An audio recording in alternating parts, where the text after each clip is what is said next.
ఒకే రకమైన ఎరువులు మితిమీరి వాడకంతో భూముల సారాన్ని కోల్పోతున్నాయి.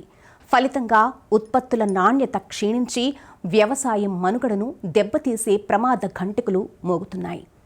దీన్ని గుర్తించిన రైతాంగం ఇటీవలి కాలంలో రసాయన ఎరువులకు ప్రత్యామ్నాయంగా జీవన ఎరువులు, సూక్ష్మ పోషకాల వాడకాన్ని సాగులో భాగంగా చేసుకుంటున్నారు. వివిధ పంటల్లో ద్వితీయ మరియు సూక్ష్మ పోషకాల వాడకం, ఉపయోగాల గురించి ఇప్పుడు తెలుసుకుందాం.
నిమిత్తము మనము మట్టి సేకరణ చేసినప్పుడు మనకి ప్రధాన పోషకాలైనటువంటి నత్రజని, భాస్వరమే కాకుండా మనకి సూక్ష్మ పోషకాలైన జింకు, కాపర్, ఐరన్, మ్యాంగనీసు మరియు ద్వితీయ పోషకమైనటువంటి గంధకం గురించి మనకి పత్ర విశ్లేషణలో ఇవి ఉంటుంది.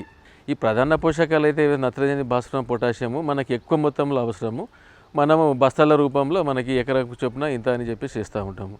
రైతులు వ్యవసాయం చేసే దశలో కొంతమంది రైతులు మాత్రమే, అవగాహన రైతులు మాత్రమే మనకి ద్వితీయ పోషకాలైనటువంటి గంధకము కానీ పంటల బట్టి, తర్వాత సూక్ష్మ పోషకాలైనటువంటి గంధకము, సూక్ష్మ పోషకాలైనటువంటి జింకు మరియు బోరాను అవగాహన రైతులు మాత్రమే వాడుతున్నారు. ముఖ్యంగా వీటి ప్రాముఖ్యత ఏంటంటే ఈ రైతులు వ్యవసాయంలో పండించే పంటలలో ఈ సూక్ష్మ పోషకాలు కానీ ద్వితీయ పోషకం కానీ లోపించినప్పుడు మనం పండించే పంటలో దాదాపుగా 10 నుంచి 15% దిగుబడి తగ్గే ఆస్కారం ఉంటుంది. సూక్ష్మ పోషకాల గురించి వాడినట్టయితే వాటి యొక్క సామర్థ్యం కూడా చాలా తక్కువగా ఉంటుంది. వీటి ముఖ్యంగా గురించి మాట్లాడుకున్నట్లయితే మన రాష్ట్రంలోని అన్ని జిల్లాల్లోని నేలల్లో మనము సాయిల్ హెల్త్ యూనిట్ అంటే నేల ఆరోగ్య విభాగము పరీక్షించిన పరిశోధనలో తేలింది ఏంటంటే మనకి రాష్ట్రం మొత్తంలో ద్వితీయ పోషకమైనటువంటి గంధకము దాదాపు 20% లోపంగా ఉంది. ఇప్పుడు వస్తుంది ఈ లోపం అంటే మనకి శుద్ధకట్టు భూములు ఉన్న కాడ, తర్వాత సేంద్రియ కర్మశక్తి తక్కువగా ఉన్నప్పుడు, తర్వాత ఏకరీతి పంటలు పండించిన పప్పు ధాన్యాలలో కానీ నూనె గింజలు పండించిన ప్రాంతంలో ఇవి గంధకం యొక్క లోపం ఎక్కువ కనిపిస్తూ ఉంటుంది. సో దీని సవరణకి ఏం చేయాలి అంటే ముఖ్యంగా మనం మట్టి పరీక్షలు చేసుకున్నప్పుడు మనకి అట్లాంటి ఫలితాల్లో గంధకం కనుక లోపం ఉన్నట్లయితే దాని గంధకం మనకి దాదాపుగా 10 ppm అంటాం. 10 ppm కంటే తక్కువ ఉంటే గంధకం లోపం ఉన్నట్టు లెక్క. పప్పు దినుల దిగుబడి పెంచనీకి, తర్వాత నూనె గింజల పంటలు పండించినప్పుడు నూనె శాతం పెంచనీకి దీని యొక్క ఆస్కారం ఎక్కువగా ఉంటుంది. నాణ్యత కూడా పెరిగే ఆస్కారం ఉంటుంది. సో మనం మట్టి పరీక్ష చేసుకున్నప్పుడు గంధకం లోపం ఉన్నట్లయితే అంటే 10 ppm కంటే తక్కువగా ఉన్నప్పుడు మనము గంధకముని 200 కిలోల జిప్సము ఒక ఎకరాకి రికమెండ్ చేస్తాము. దీన్ని ఆఖరి దిక్కులను వేసుకోవచ్చు. ఆఖరి దిక్కులు వేసుకుని పండించుకునే పంటల్లో అయితే నూనె గింజల్లో మంచి దిగుబడి, నూనె శాతం పెరిగే ఆస్కారం ఉంటుంది. సో వీటి లక్షణాలు ఎలా ఉంటాయి, గంధకం సంబంధించిన లోప లక్షణాలు ఎలా ఉంటాయంటే ఇది దాదాపుగా లేత ఆకులోనే దీని యొక్క లోపం కనిపిస్తూ ఉంటుంది. తర్వాత ఈ లోపం ఎక్కువగా ఉన్నట్లయితే ఈ లేత ఆకుల్లో మనకి వి షేపులో అంటే ఇన్వర్టెడ్ కప్ షేప్ అంటాం కదా, అది ముడుచుకుపోవడము లేదంటే పత్రరహితం అవ్వడము, కుంచుకుపోవడం అనేది ఎక్కువగా జరుగుతూ ఉంటుంది. ఇది ముఖ్యంగా మనకి ఆయిల్స్ అంటే నూనె గింజల పంటలైనటువంటి పొద్దుతిరుగుడు లేదంటే వేరుశెనగలో కనిపిస్తుంది. కొన్ని పంటల్లో కూడా గంధకం ఎక్కువగా మనం అన్ని నెలల్లో చూస్తూ ఉంటాం. ఎందుకంటే ఏకరీతి పంటలు పండించి ద్వితీయ పోషకం కానీ గంధకం సంబంధించిన లేని అటువంటి సూటి ఎరువులు వాడడం వల్ల ఈ యొక్క లోపం ఎక్కువగా ఏర్పడుతుంది. ఎందుకంటే పంట తర్వాత పంట పండిస్తూ ఉన్నాము, గంధకం కావాల్సిన అంటే మొక్కలకు అన్ని పోషకాలు అవసరం. మనకు 16 మూలకల్లా ఎక్కువ రైతులు వాడేది మాత్రమే నత్రజని, డిఏపి రూపంలో, కాంప్లెక్స్ రూపంలో మనకి భాస్వరం, పొటాషియం ఈ మూడే అందిస్తున్నాము. మంచి ఆరోగ్యంగా పెరిగి అధిక దిగుబడులు కావాలంటే కూడా మనకి దాదాపు 16 పోషకాలు అవసరం. ఇవి సూటి ఎరువులు వాడుతున్నాం కాబట్టి ఈ లోపలక్షణం ఎక్కువ వచ్చే ఆస్కారం ఉంటుంది. అన్ని నెలల్లో మనం గమనిస్తున్నాం. ఇంకా రెండవది మనకి సూక్ష్మ పోషకాలు. సూక్ష్మ పోషకాలు చెప్పుకున్నట్టయితే మనకి జింకు, ఐరను, తర్వాత బోరాను, ఇవి మనం ఎక్కువగా చెప్పుకుంటాము. మనకు రాష్ట్రంలో అన్ని నేలల్లో, గ్రామాల్లో మనం పరీక్షించినప్పుడు ఈ జింక్ అనేది 25% లోపం కనిపిస్తూ ఉంది.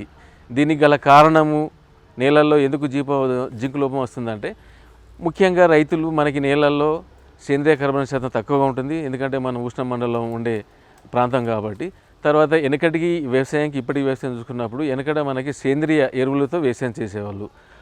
అందుకని సేంద్రియ కర్బన శాతము నేలలో ఎక్కువగా ఉండేది. ఇప్పుడు ఆ పరిస్థితి లేదు. ఏ పంట పండించినా ప్రతి రైతు కూడా మనకి రసాయన ఎరువుల వైపు మొగ్గు చూపి రసాయనిక ఎరువులు విచక్షణ రహితంగా సిఫార్సు చేసిన మోతాదు కంటే ఎక్కువగా వాడడం వల్ల సేంద్రియ కర్బన శాతము నేలలో తక్కువగా ఉంది. సేంద్రియ కర్బన శాతం తక్కువగా ఉన్న నేలలు, తర్వాత అప్పుడే అచ్చుకట్టిన నేలలు, లేదంటే పంట మార్పిడి లేని నేలలు, తర్వాత క్షారం గుణం ఎక్కువగా ఉన్న నేలల్లో ఈ జింకు లోపం ఎక్కువగా వస్తుంది. ఇది నేలల్లో. ఎప్పుడైతే మనం మట్టి పరీక్ష చేయించుకుంటామో ఈ లోపము ఉన్నప్పుడు మాత్రమే మనం ఒక ఎకరానికి 20 కిలోల జింక్ సల్ఫేట్ ఆఖరి దిక్కులో వేసుకొని దీన్ని నివారించుకొని మంచి దిగుబడులు పొందవచ్చు. లేదు మీరు రైతులు మనకి మట్టి పరీక్షలు చేసుకోకుండానే ఒకవేళ పంటల్లో లోపం ఎలా వచ్చినప్పుడైతే ఈ జింకు కూడా మనకి లేత ఆకులనే వస్తుంది. మధ్య అయిన పసుపు రంగులో ఉంటుంది, తర్వాత ఆకుపచ్చ రంగులో ఉంటుంది. ఈయన మధ్య భాగం అంతా ఆకుపచ్చ వర్ణం మారిపోయి పసుపచ్చ నుంచి తెల్ల రూపంలోకి మారిపోతుంది.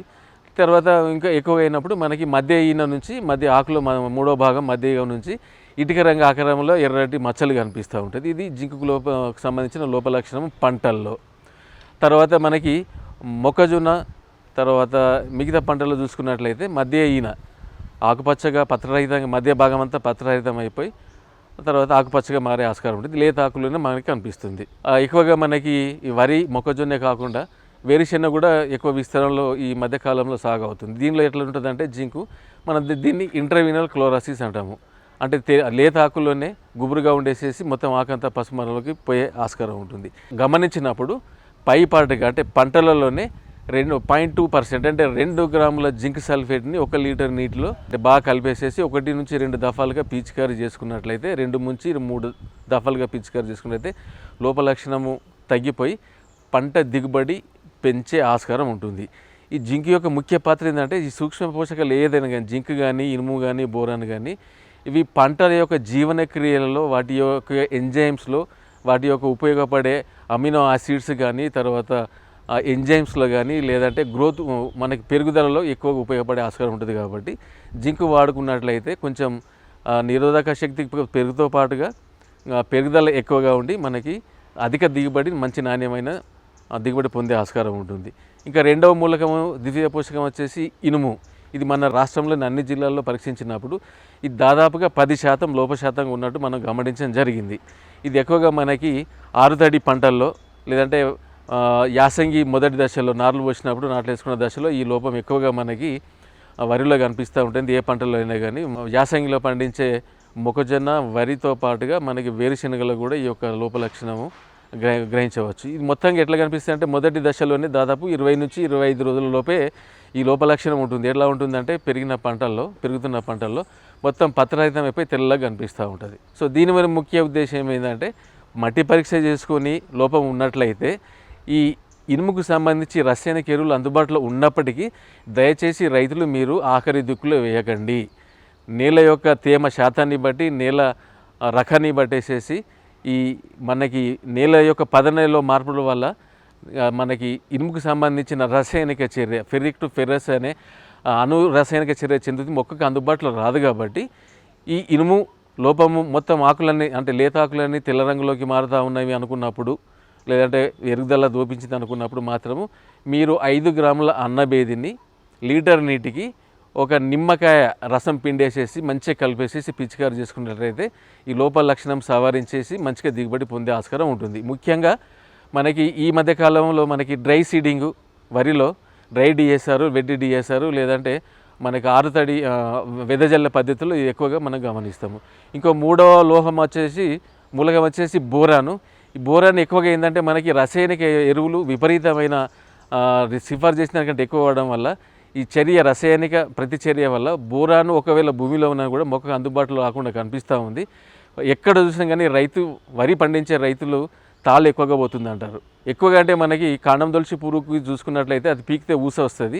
ఇది బోరాన్ లోపం ఎక్కువ ఉన్నప్పుడు పీకితే రాదు, మొత్తం తెల్ల కంకులు ఎక్కువ వచ్చే ఆస్కారం ఉంటుంది. ఎక్కడ అంటే అన్ని రకాల నీళ్ళల్లో భాస్వరం ఎరువులు పైపాటకి ఎక్కువ వాడినప్పుడు ఇది ఎక్కువగా వస్తూ ఉండింది. దీని లోపం మనకి మన రాష్ట్రంలో దాదాపు 34% నుంచి 40% దాకా పోయే ఆస్కారం ఉంటుంది. ఎందుకంటే మనం రసాయనిక ఎరువులు సూటి ఎరువులు వాడుతున్నాం కాబట్టి. ఇది బోరాను యొక్క ముఖ్య ఉపయోగం ఏంటంటే ఈ పెరుగుదలకి, తర్వాత పుప్పడి పెంచడానికి, తర్వాత పరపరాగ సంపర్కం జరగడానికి దీని యొక్క అవసరం ఎక్కువగా ఉంటుంది. విత్తనం గట్టిపడిన కూడా ఈ బోరాన్ చాలా అవసరం.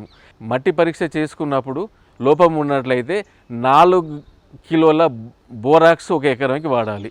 లేదు అంటే మనకి పంటల్లో కనిపించినట్లయితే లోప లక్షణం కనిపించినట్లయితే 1 గ్రాము బోరాక్స్ లీటర్ నీటికి కలిపి పిచికారీ చేసుకున్నట్లయితే ఇది అంటే లోప లక్షణం సవరించుకొని మంచిగా దిగుబడి పొందే ఆస్కారం ఉంటుంది.